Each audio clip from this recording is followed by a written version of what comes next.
The Land Cruiser with a Mercedes engine, built in Brazil. A crash course on CKDs and local production with the Toyota Bandeirante. Welcome to the world of locally assembled vehicles and complete knockdown kits. Starring Off-Road Place's 1995 Toyota Bandeirante BJ55.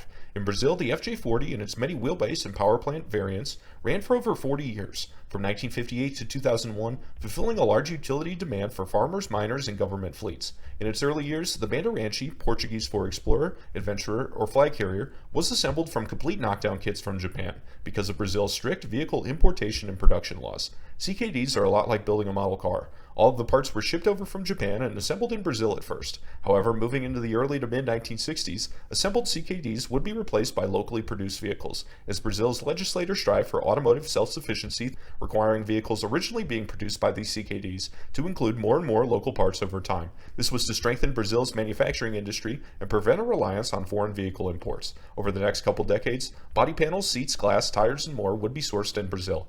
Perhaps the most interesting aspect of the Bandeirante is the Mercedes-Benz diesel engines used for a few different reasons. The Toyota 2F inline-6 gas engine proved too thirsty for Brazilian demands. Plus, Toyota wouldn't allow its engines to be produced outside of Japan.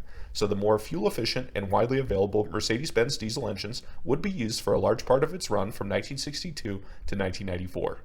The common question asked regarding CKDs and locally produced vehicles is that are they built as well as their original counterpart? It's generally considered that these vehicles are not as good as the originals, like the Bandeirante and the Land Cruiser, or the Land Rover Defender and the Spanish Santana, or even the Willys Jeep and the Mahindra.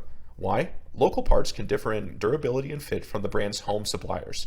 Quality control might not be as good and have more variability in between units. Owners sometimes reported worse corrosion due to differences in rust treatment and quality of steel compared to Japan.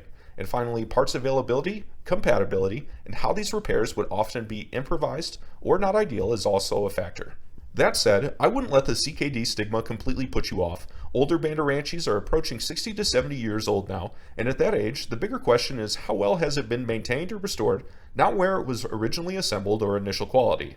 From my perspective, I would inspect one the same way you would inspect any other old classic Land Cruiser. Focus on rust repairs and overall condition rather than obsessing over its origin. These will generally be cheaper and offer an interesting piece of history to some of our favorite off-road vehicles.